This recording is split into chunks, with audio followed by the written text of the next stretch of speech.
Hello, everyone. I am John O'Loughlin, and welcome to McDuff Lives. Thanks for joining me for a Mindfields. And if you haven't been to one of my Mindfields before, well, just be be be warned because it's my uh, letting myself kind of speculate, ruminate, put things together that have been on my mind, and it's basically an expression of free speech. This is my opinion. It's my opinion right now. It might not be my opinion tomorrow because who knows? We might get new information, as our friend, the dude, used to say. Anyway, I'm trying to share the information and opinions that I find to be important by doing some readings and also interviews with people that are really great thinkers. And I've really enjoyed doing that. And I also, just from my own studies, I kind of am trying to work on a comprehensive view of the world. How does the world really work? How can I put all of these crazy things together? So fortunately, I'm not the first person to try to do this, and I've found a lot of very interesting sources to rely upon, and I keep finding new ones. My most recent find, of course, is the work of David Livingstone, Livingstone with an E on the end, that is called ordoabko.ca. It's a Canadian website which he has published 6 volumes of very detailed studies about various things that I'm interested in. So I've been really enjoying that. I subscribe to his Patreon, and as a result of that, I get a little notice from him once or twice a week of some other interesting aspects of his work. So I'm enjoying that. And so, kind of like when I get support from Patreon, I'm able to then support other people on Patreon, which it justifies that I'm able to, use their work, at least in my mind. And I haven't had any complaints. So I'm going to continue relying on people like that, people like my historian friend, Tik, on YouTube, who's done some terrific work on understanding Nazism recently. As a matter of fact, maybe I'll start with that. It's a channel on YouTube called Tik. I've referred to him before, and he's been really working hard to understand both the economic and then the psychological slash religious side of Nazism. And he's come to the conclusion that Nazism is Gnosticism, and Gnosticism, as he has studied it, fits very well with my ideas that I've studied of Gnosticism. And that idea of the will that comes through Nazism so strong, the idea of the exercise your will is comes directly out of the Tavistock Institute. And we consider the Tavistock Institute existed before the rise of Hitler. And we explore the possibility that Hitler was, in fact, a creature of the Tavistock Institute.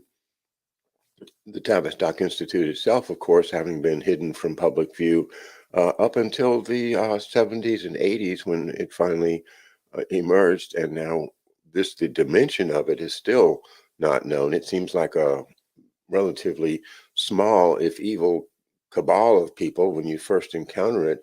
But then the extensions of it, like the tentacles of a very, very long tentacled octopus going in many, many different directions, the Tavistock Institute. Well, Gnosticism involves a personal view of God that includes generally a kind of a Manichaean approach to the world as it exists here. And that means that God is detached from us. This is the kind of image you get in Freemasonry, when you say on the back of the dollar bill, it says on the one side, it says um, um, God is watching us and He approves of what we're doing in Latin. And that, of course, is the idea of this kind of aloof God that you're trying to put together the world the way that He wants you to put it together, but He's not giving you specific instructions. You have to kind of figure it out yourself, like getting a Lego set without knowing anything about how to put it together.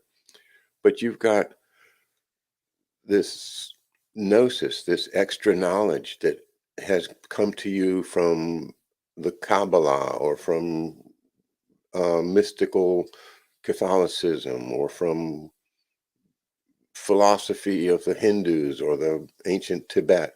And you've got this kind of secret pathway to get into God and to be closer to God and get God's will directly right into your mind so that then you know what to do.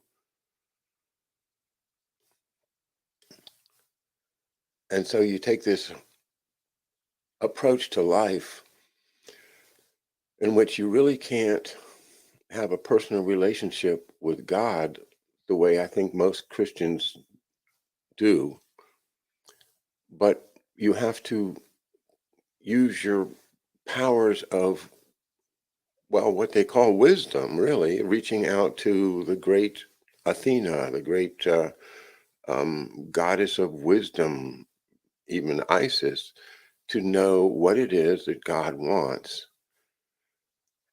And somehow, perhaps because of a mentor around you, you become convinced that you've become able to understand, how to work your way through this problem.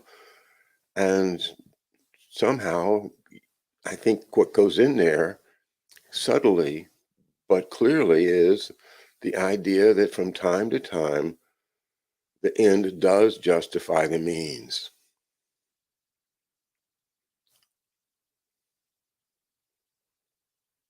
The Aryan race is more important than all the rest of humanity. So, yes, we're going to have to do something vicious and terrible to the people of Eastern Germany, Eastern Europe, Russia. We're going to have to exterminate them or get rid of them somehow because we need more room for the Aryans to grow. If we don't expand, we're going to get diluted by these other races that are going to come and they're going to take away our racial purity. Therefore, although we hate to do it, we're going to have to build some incinerators and we're going to have to get rid of these people. And as long as we're getting rid of them, we might as well use them for labor. I mean, that makes sense, doesn't it? So if you have somebody that kind of serves as a shaman, a magus, a Hitler, then you can convince people, obviously, that the end justifies the means, even when the means is against everything that you were taught and believed as you grew up as a child, innocently thinking the world didn't need that type of horror. Pardon me.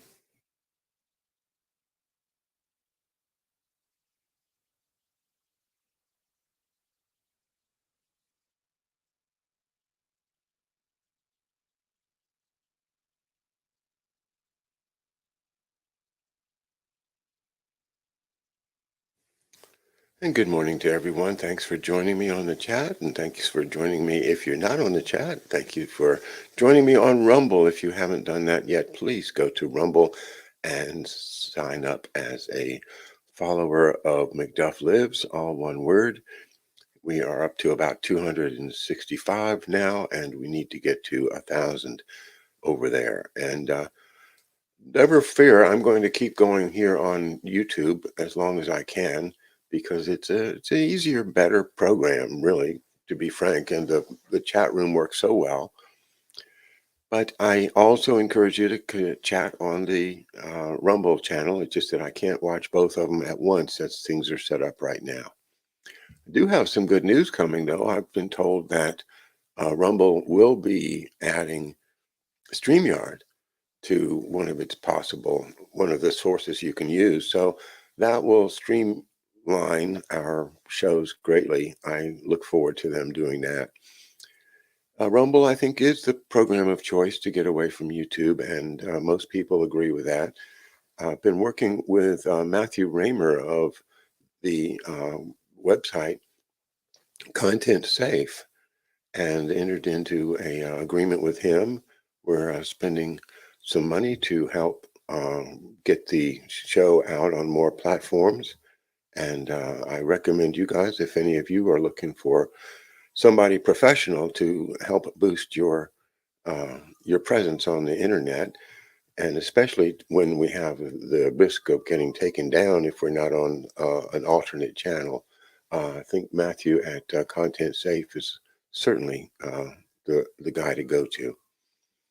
Okay, I didn't mean to put a commercial in there because that was just for off the top of my head, because I'm grateful to Matthew. He does a great job.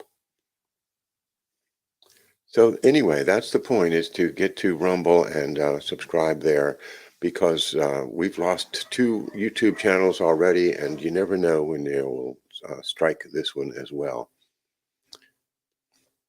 Life under the axe, you have that axe head hanging over you like you're going to get cut anytime. Well, who cares? I've lost 2 channels, and I just keep going, and I will keep going, because it's more important to me to get the content out there than it is for me to fight battles with YouTube. So where we were talking about Gnosticism as the religion behind Nazism, and you can see, of course, that Gnosticism is directly connected to the ancient Babylonian religions and the Egyptian religions. And the idea that you have to study with some type of a mentor or guru to understand how that you can actually start understanding God's will. And, when Leni Riefenstahl titles the great Nazi propaganda movie Triumph of the Will, that's exactly what we're talking about. So this is a way to get people to do inhuman things, right? Now, the subject for today that I noted on the show is transhumanism, and the theory of the hypothesis, I think, of David Livingstone makes a lot of sense to me, and that is that transhumanism is just repackaged Gnosticism. And the idea that somehow we can get closer to the will of God if we accept into our minds these computers, chips, and cyber enhancements.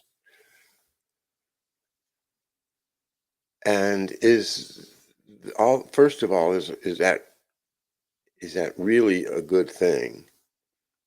Because they're marketing it as if it's this wonderful thing you're going to be able to, just grab all the information in the world just by thinking, I need to know this, and, have your talking Alexa thing, but you don't need that anymore. You just conceive the thought. You say, geez, I really would like to know how much a new Mercedes is. And boom, there's a Mercedes there with all the different options, and tells you, how much it costs. Or you wanted to know, who won the Battle of Thermopylae, and it would boom right in front of your mind. You wouldn't have to go to your computer or a book or anything. And of course, that is, all this Ray Kurzweil singularity, transhumanism, the idea that There's more knowledge out there than I can have in my mind, but I am entitled to have that knowledge because if I had that knowledge, I could get closer to God.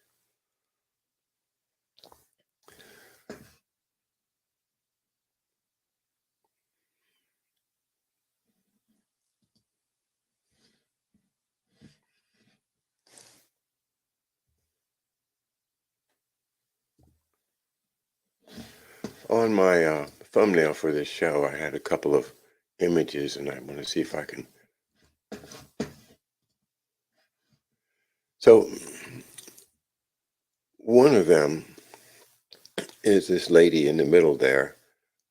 She has a kind of a dark shade over one of her eyes, and she's going to teach us all, how great it's going to be transhuman. Another one is a picture of, like the March of Man, that picture where it's the chimpanzee and then it's the erect ape and then it's the gorilla and then it's the primitive man and then it's the modern man. And then of course the next one is a kind of a man looking half robot thing with, twice the size and mechanical arms and things. And, that's their idea of progress, right? Well, the one that really struck me, though, is this one with a picture of a little girl. And there's a number of little um, identifying statements around the picture. And one of them points to her forehead and it says, brain stimulator to beat disorders like depression and Parkinson's.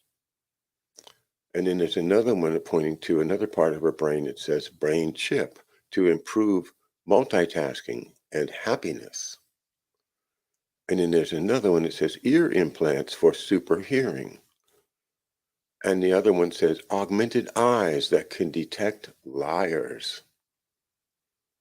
Okay, so you're going to get a interpreting body language program into your eyes.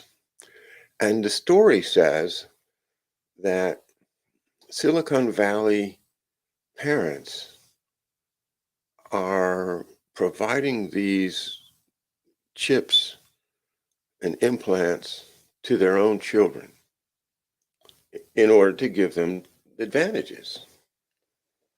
They're just doing it. It's not like it's, become an official good thing or whatever. They're just doing it.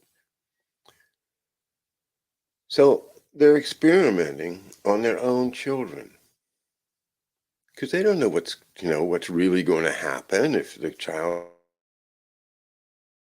gets a brain stimulator at age 6 and then what's going to happen at age 26 or 46 or how is that thing going to affect the rest of the body? Is it going to be rejected? Are there going to be um, things that deteriorate? What's the future look like? Well, they have no idea. They haven't done the experiments, and that's why for whatever reason these Silicon Valley parents have somehow become the experimenters on their own children.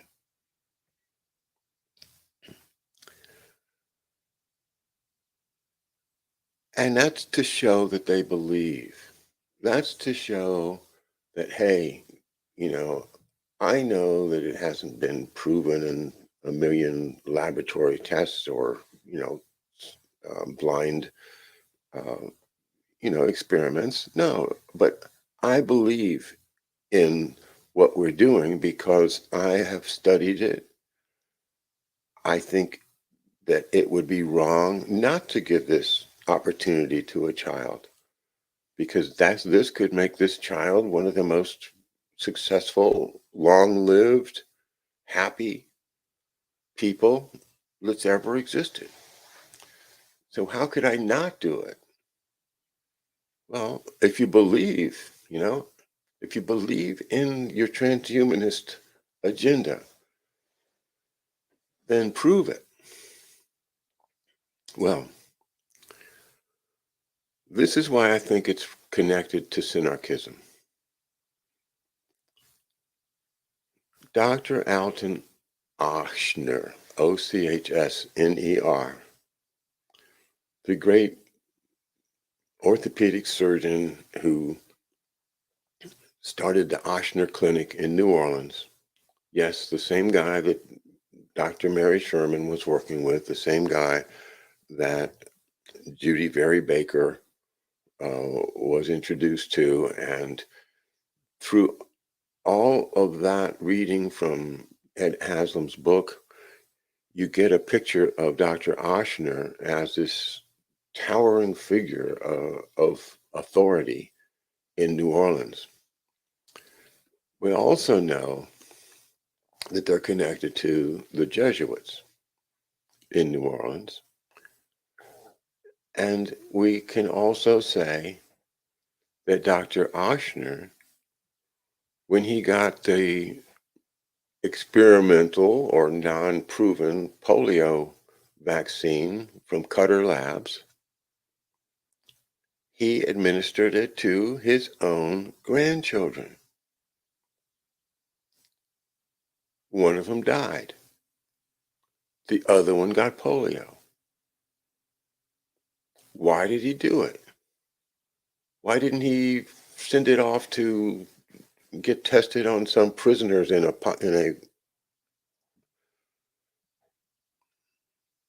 state-run prison somewhere, maybe in Arkansas? You know, why didn't he say, no, I'm not giving this to my kids. It's nobody's proved this. You know, it might not be. No, he had to do it for the same reason that these Silicon Valley parents are doing it, because he has to demonstrate that he is so fully engaged in the program. I am part of it. I am not doubting any part of it. It is like you have taken the Kool-Aid at Jim Jones's camp, and you are not going to ever believe that it was a bad decision.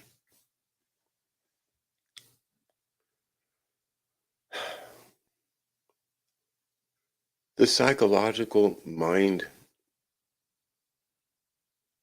control is bad enough. But you know, as David Icke has been warning us for decades, when you put this stuff in order for you to grab things from out there, things out there, it's a two-way street. They can come into your mind and they can give you ideas. They can give you instructions. They can manipulate your physical anatomy. They can make you sick.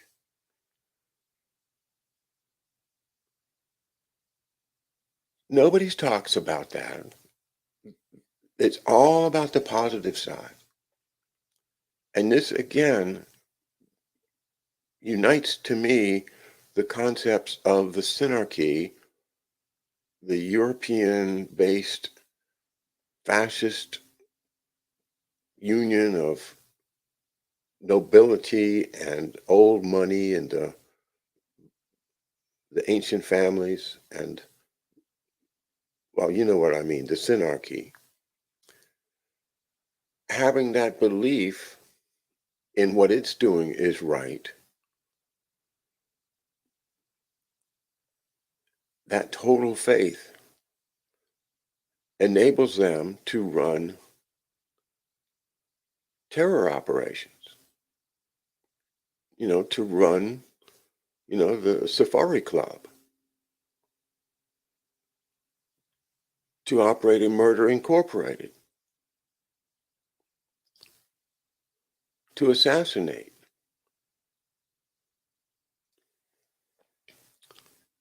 to control by any means necessary. And that means to do whatever you think is right. And if you don't know what's right and you need somebody to tell you, well, some mentor will come along and tell you, well, here's what God wants you to do. Here's what you need to do. You need to get a AR-15 and go shoot up a school. Oh, okay. Well, I'm going to do that then because that's what I'm supposed to do. You know, how hard is it to psychologically manipulate people anymore when we look at the numerous examples of these young men generally that have been convinced to do something absolutely horrible.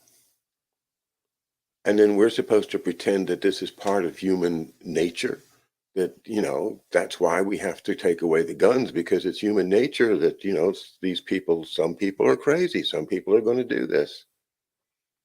Really? No, I don't believe it. I believe these people have been psychologically manipulated and conditioned and even forced into these situations. Clockwork Orange.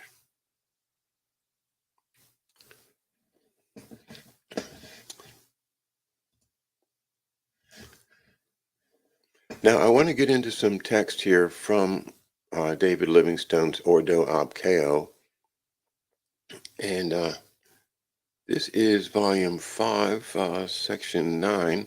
He calls it the noosphere, but it doesn't really touch on that subject in the context of it. It's just that I think, well, we should talk about what he means by noosphere as opposed to what Vernadsky means by noosphere, because these are in the Schiller people.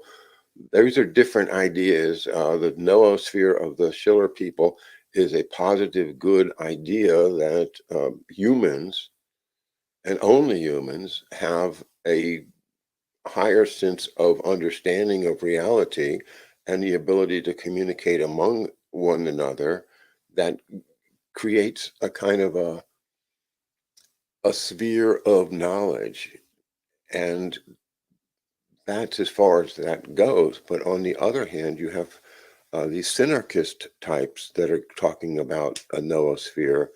And in their mind, that's the unity of all human life, all life, meaning animals, bugs, trees, everything. We're all part of this one biosphere.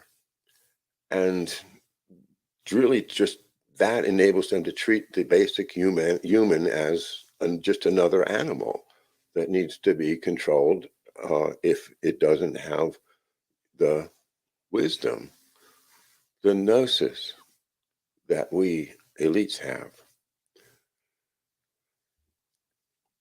Okay, so the coining of the term transhumanism is erroneously attributed to Aldous' brother Julian Huxley in a 1957 article. However, as pointed out by Oliver Dard and Alexandra Moatti, the first to use the term was Jean Coutreau, head of the Synarchic Empire movement and founder of the CHSP, the Center for Study of Human Problems, based upon his promotion of the fascist doctrine of the, quote, new man, unquote. In 1935, Coutreau, I'm sorry, they misspelled it, so I mispronounced it. Coutreau published De Quo Vivre, which outlined his vision for a new order based on what he called new humanism. According to Jackie Clark, quote, in its various forms, this vision of a new humanism emphasized the relationship between the individual and the collective, and the need to take account of the spiritual or non-rational dimensions of human personality. According to Coutreau, the engineer would play a central role in establishing this new order, serving as what he called engineer in human sciences. Coutreau's central concern was that the human sciences had not kept pace with that of the material sciences. In his 1936 book, L'Humanisme économique, he argued for the reorganization of the economy by experts in the interest of human need. Here we go with Lippmann and all that, right?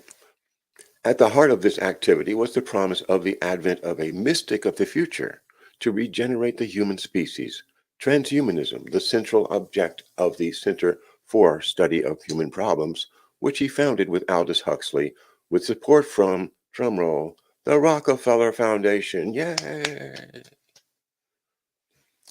The word transhumanism was first mentioned at a conference hosted by Coutreau in 1939 in Pontigny Abbey, founded in 1114 by Hugh of Macon, who later joined his friend Saint Bernard de Clairvaux at the Council of Troyes in 1128 to officially approve and endorse the Templars on behalf of the Church. All those things we've talked about. According to Coutreau, transhumanism would be a gathering around the truth of the various human types: sensory, conformist, intuitive, and rationalist. As man has evolved, so he will continue to transform himself. The future sciences of man that Coutreau calls for would make it possible to better understand this humanism in evolution towards a transhumanism. Empirical science will serve to explain human behavior and therefore lead the foundation of a rational organization of humanity. Thus, Coutreau's conference concluded, quote, all these various aspects of various humanisms constitute what we call transhumanism, unquote. The combined influences on the concept of transhumanism, explain Dard and Moati, derive from the idea of a man transcending his human condition towards union with God. According to the two authors, the idea derives from Coutreau and Julian Huxley's close friend and member of the CSHP, the French paleontologist and Jesuit Pierre Teilhard de Chardin. De Chardin wrote in his 1949 book, The Future of Mankind, quote, liberty, that is to say, the chance offered to every man, parentheses, by removing obstacles and placing the appropriate means at his disposal, close parentheses, of transhumanizing himself by developing his potentialities to the fullest extent.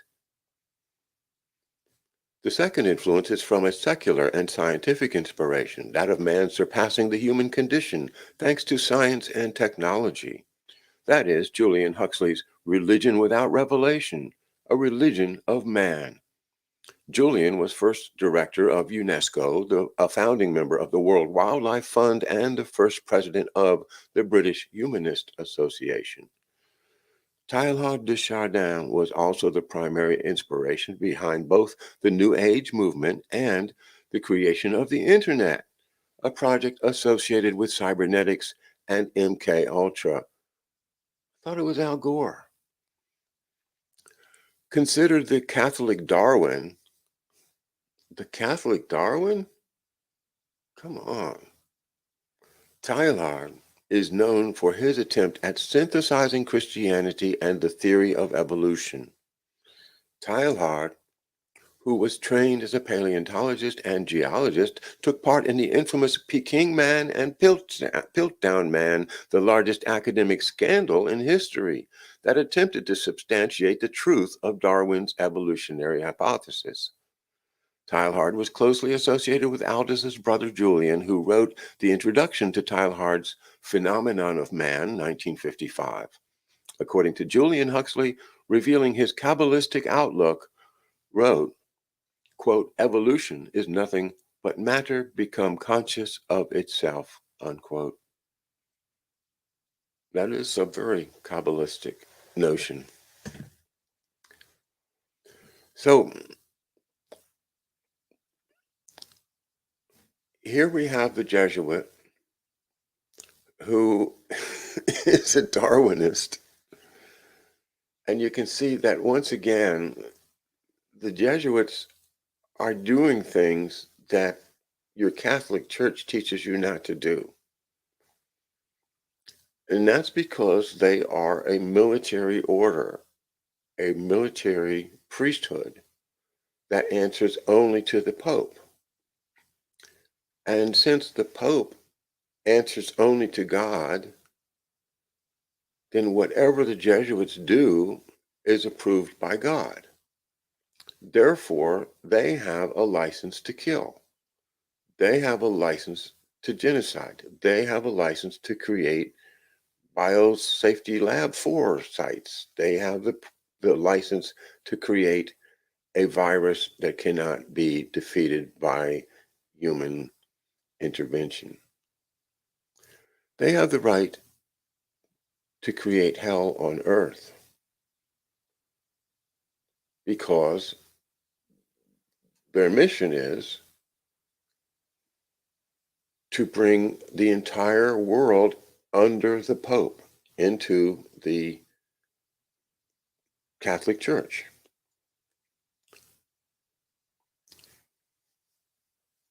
You go back and where did these guys come from? Well, of course, they came from the same area that the Templars ended up in, Portugal, Spain,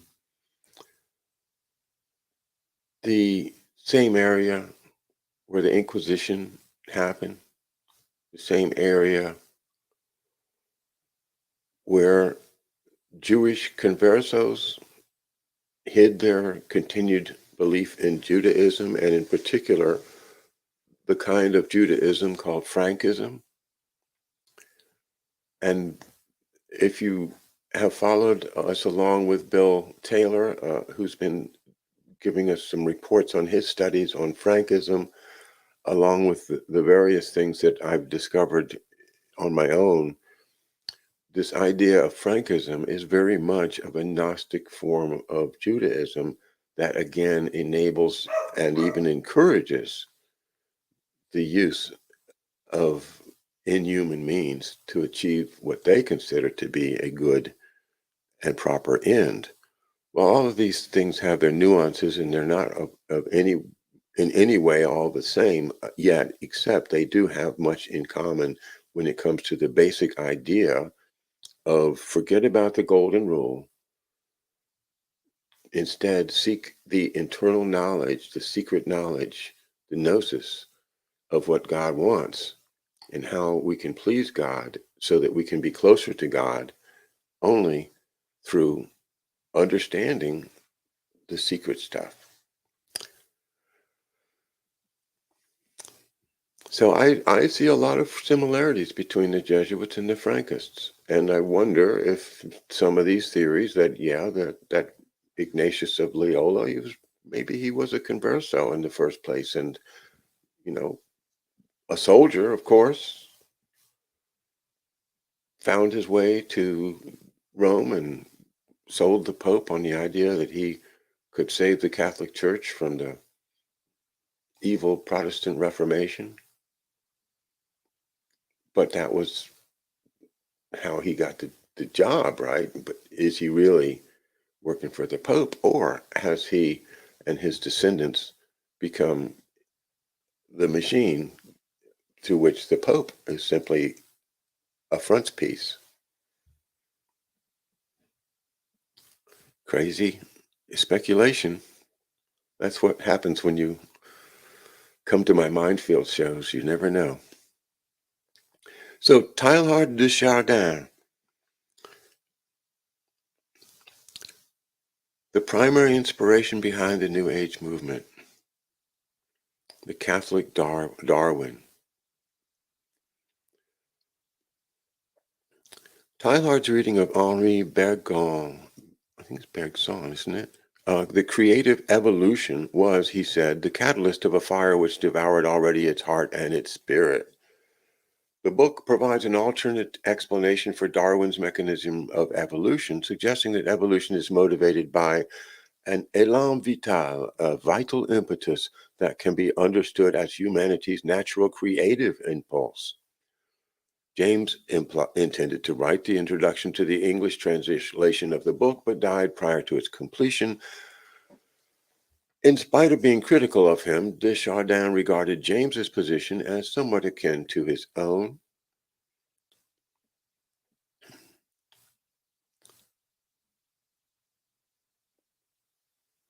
Canadian media theorist Marshall McLuhan, who was also influenced by the ideas of de Chardin, is known for coining the expressions "the medium is the message" and "the global village." and for predicting the internet as an extension of consciousness.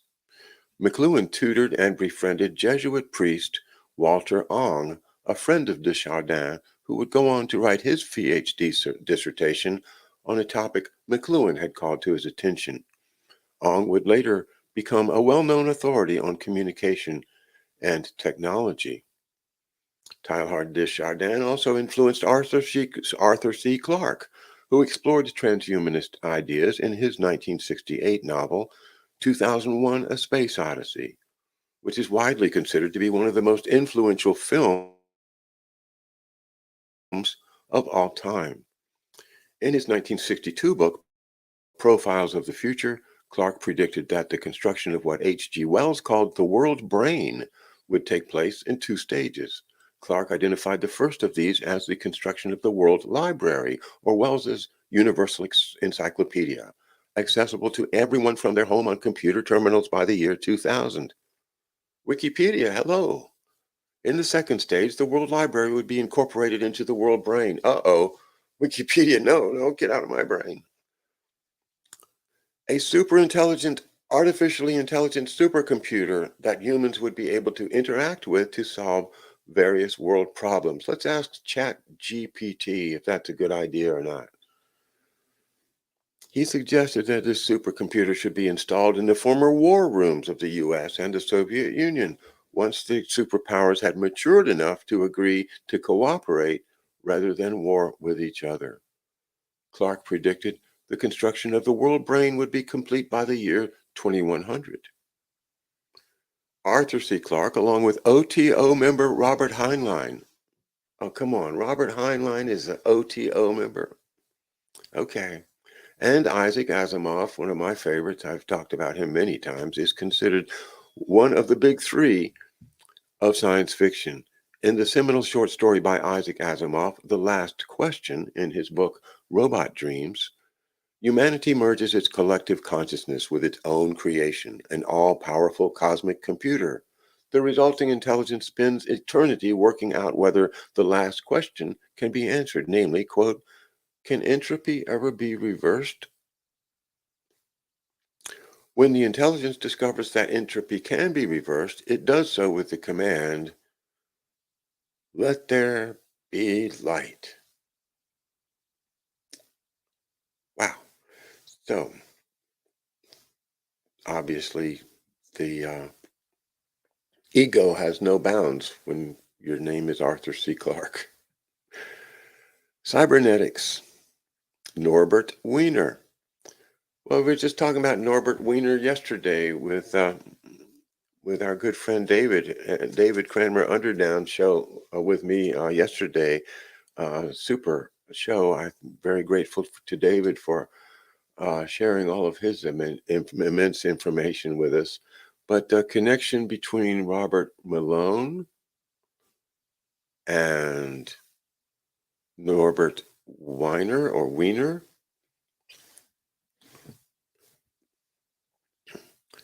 Teilhard de Chardin writes briefly but positively about computers and the young science of cybernetics. Between 1930 and 1933, fellow CSHP member Sergei Chakotkin held a 3-year research scholarship at the Kaiser Wilhelm Institute for Medical Research in Heidelberg. Another one of our favorite institutions, is it not? The good old Kaiser Wilhelm Institute, where he worked on a project called MT, or Mass Time, a manual computer, which therefore places it as one of the forerunners in the field. In 1944, with Dr. Maurice B. Sanders, Chakotkin would co-found the Science Action Liberation to fulfill the plan, which coincided exactly with the ideas of Wells's open conspiracy. Sanders had been involved with the OSS, was also a board member of the Carnegie Endowment. Sanders pitched Chakotkin's MT computer to various influential people. Sanders also met Vannevar Bush, one of the pioneers in the development of the computer, particularly known for his engineering work on analog computers. During World War II, Bush headed the U.S. Office of Scientific Research and Development, OSRD, through which almost all wartime military R&D was carried out, including important developments of the Manhattan Project. His office was considered one of the key factors in winning the war. He is known in engineering for his work on analog computers and for founding Raytheon. Bush became vice president of MIT and dean of the MIT School of Engineering in 1932 and president of the Carnegie Institution of Washington in 1938. Bush was so impressed by the similarity of their respective ideas that he immediately proposed an article for The Scientist Looks at Tomorrow, a magazine in which he would focus on the extraordinary possibilities that would open up by mechanizing Techotin's MT machine. Bush is also known for the invention of the Memex, an adjustable microfilm viewer with a structure analogous to that of the World Wide Web. In 1945, Bush predicted, quote, "Consider a future device for individual use, which is a sort of mechanized private file and library. It needs a name, and to coin one at random, Memex will do. A Memex is a device in which an individual stores all his books, records, and communications, and which is mechanized so that it may be consulted with exceeding speed and flexibility. It is an enlarged, intimate supplement to his memory." Well, we know what he's talking about, don't we? 1945, he published that. In 1940, cybernetics pioneer and Macy Conference participant Norbert Wiener offered his services to Bush and referred to Bush's work in cybernetics or control and communication in the animal and the machine. Notice he uses the word animal and not human. From 1952, Warren McCulloch, who was then working with Andrea Puharich's Round Table Foundation in the investigation of psychic phenomenon on behalf of the CIA, also worked at the MIT with Wiener, where together with Walter Pitts they made pioneering contributions to the fields of computer science and artificial intelligence. McCulloch, who served as chairman of the Cybernetics Group conferences, was the guiding spirit of cybernetics in the United States. John von Neumann was one of the few scientists with full knowledge of the Manhattan Project's true purpose and helped to select the target sites for the atomic bomb drop in Japan. He also served as consultant to Standard Oil, IBM, the AEC, the Air Force, Los Alamos, RAND, and the CIA, among others. He is credited with the equilibrium strategy of mutual assured destruction, or MAD. He also helped to develop ENIAC, the first electronic general-purpose computer, which was used to do computations for the hydrogen bomb. He was also central to the development of the idea of neural nets, the conceptual forerunner of the Internet. During a Senate committee hearing, he described his political ideology as, quote, "violently anti-communist and much more militaristic than the norm," unquote. He was quoted in 1950 remarking, quote, "If you say why not bomb the Soviets tomorrow, I say why not today. If you say today at 5 o'clock, I say why not at 1 o'clock?" Wiener referred to cybernetics as the study of control and communication in machines and living beings. Arturo Rosenbluth, an influential member of the core group at the Macy conferences, speaking on behalf of John von Neumann and his mentor Norbert Wiener, had proposed to gather together a group of scientists to devise experiments in social control. Experiments in social control? You mean like, can we get them all to agree to a lockdown because yeah, that's an experiment in social control, isn't it?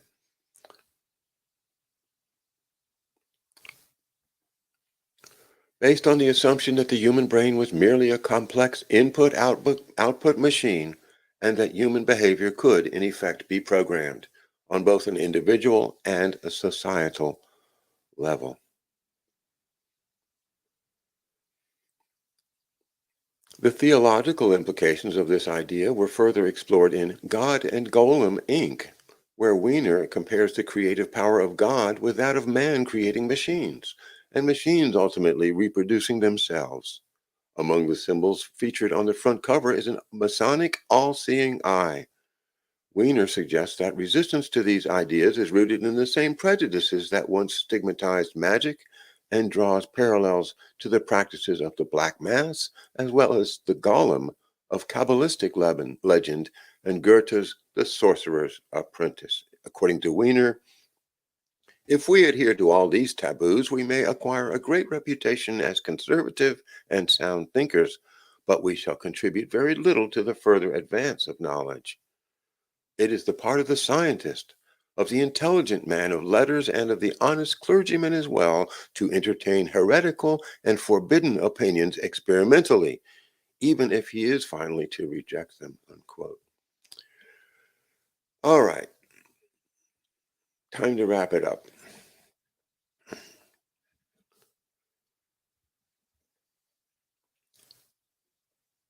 To over exaggerate the positive potential of transhumanism,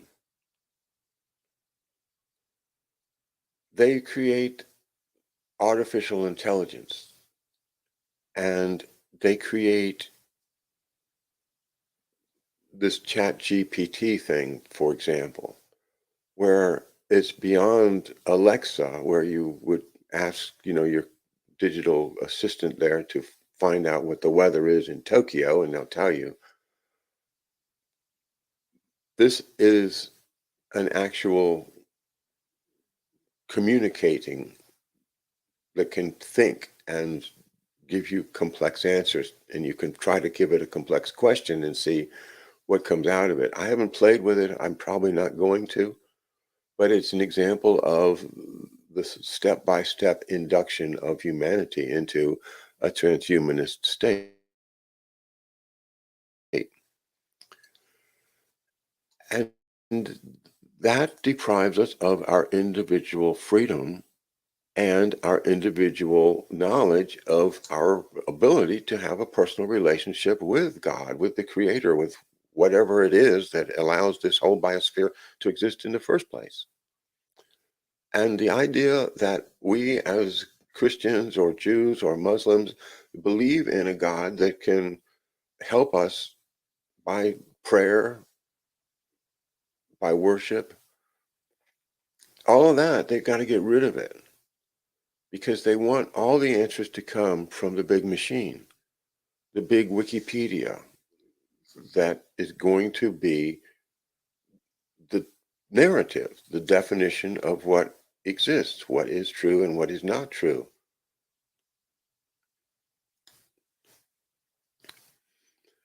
I have one last thought, which is just a little disconnected from what I've been talking about, but it's another one that comes to me, I think, through some kind of osmosis, and it's this.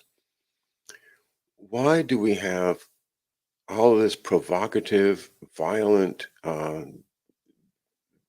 transsexual person hitting all of it, hitting the media, all of this stuff happening, taking over the legislative chamber of Tennessee and other things, and these horrible statements, even the one that the FBI won't even release about what this transsexual person who allegedly shot up a group of people.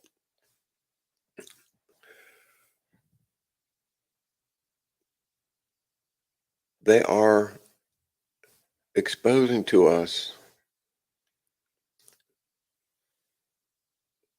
these horrible people in order to emphasize that trans people have rights. They want us to understand, as we do, that everybody has rights. And I don't think it's an issue. If you're a human, you have human rights. That's my basic philosophy. That's the Constitution, inalienable rights. And I don't care what your sex is or your sexual orientation or any of that stuff. I don't care whether just don't care. If you are human, you have human rights, period.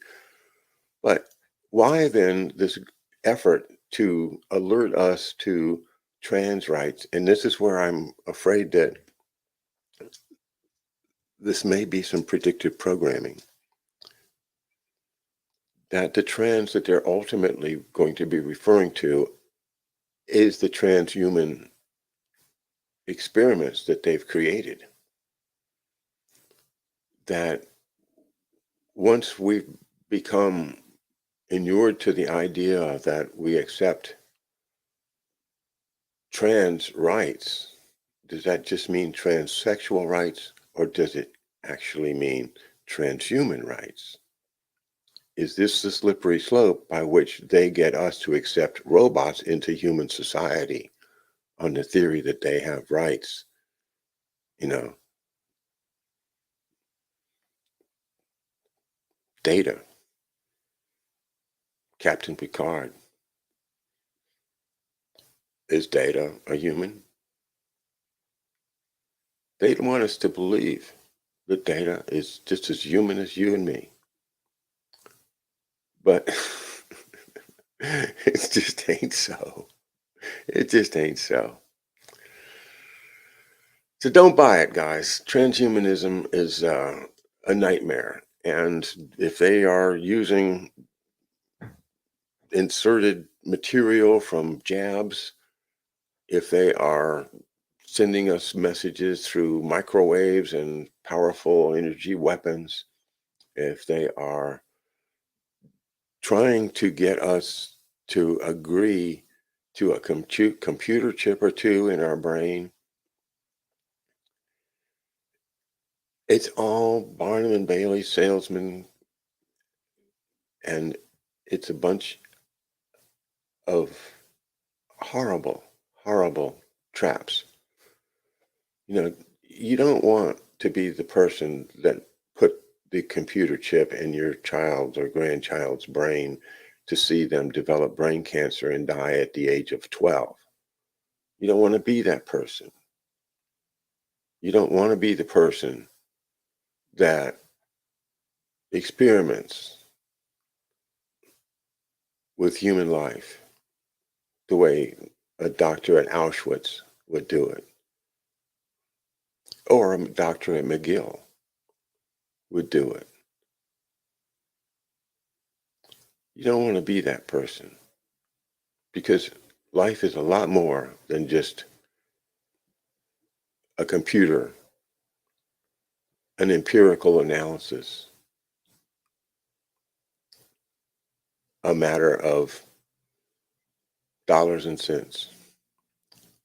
Because that's what they're saying. They're saying that you need to accept the idea that no, that you don't have a personal relationship with God. You do not have any value other than whatever I can sell your bones for. And they want you to believe that. Don't go there. All right. Thanks for being with me. I enjoyed the opportunity to do a little bit of Mindfields rambling with you, and I hope that you found something valuable in it.